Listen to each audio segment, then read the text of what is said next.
Well, good morning, everybody. Jeff Slakey here on Daybreak. I have a great guest in studio talking about an upcoming meeting on the 16th, part of the Mason County Planning Commission. It's James Thomas. Morning, James. Good morning, Jeff. How are you this fine morning? I am well, and we are talking about the Public Benefits Rating System, a meeting coming up on the 16th at 6.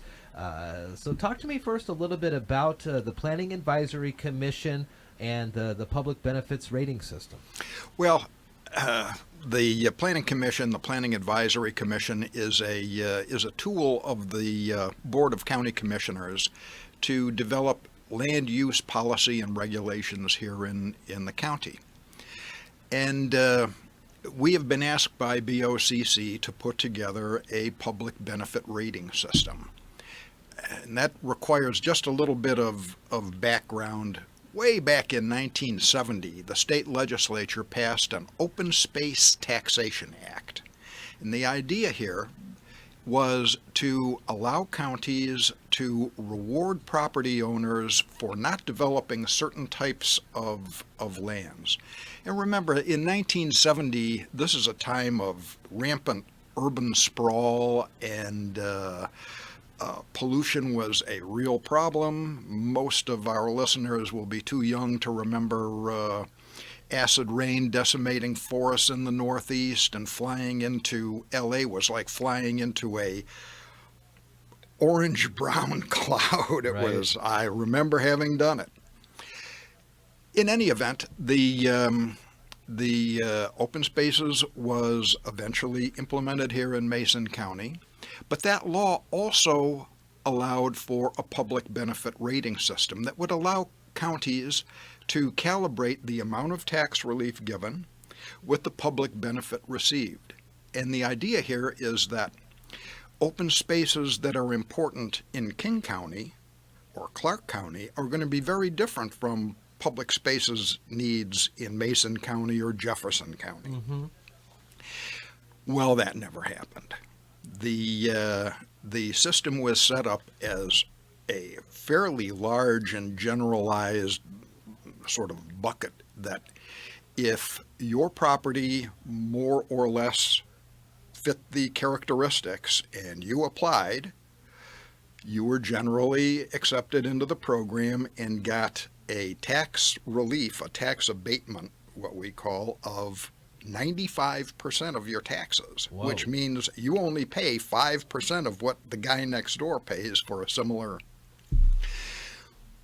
Well,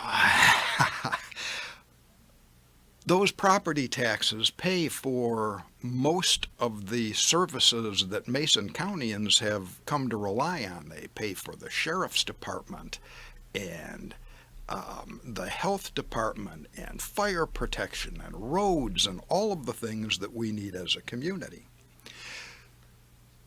So the Board of County Commissioners wants to be sure that we are very good stewards of the public money that is paid here, because look, when one person gets a tax abatement, that means one of two things. Either the rest of us accept fewer services, or we have a tax increase to make up the difference. So we want to be sure that we are good stewards of the land. But again, times have changed a lot since 1970. That was before the Growth Management Act, mm-hmm. before a raft of regulations from the federal level through state down to our own zoning regs. So our needs in terms of open spaces and protecting them under this program are very different than they were even 10 years ago. Do you know how many property owners are in the program? Roughly speaking, 300, and roughly $1 million in land valuation that is abated. So that is a potential loss to the county coffers of $1 million a year of tax basis. Sure. And that's hard to come up with an exact number because different areas are taxed at different rates. But if you think about in a round number, $150,000, you wouldn't be very far off. Wow. Yeah, it's real money. So, what is the purpose of the meeting on the 16th, and then what are some thoughts on how to change this? I mean, I'd imagine these 300 property owners they've had this for potentially decades now. No, it hasn't been quite that long since Mason County actually implemented it. But yes, there are certainly landowners who have been long-time recipients of this, and we need to hear their voices as well. Sure. But in the final analysis, it's going to come down to what are the property characteristics that are important to us as a community to reward property owners for not developing. So that would be access to streams and tributaries for fishing, perhaps, or... Absolutely. There's recreational opportunities that allow public access.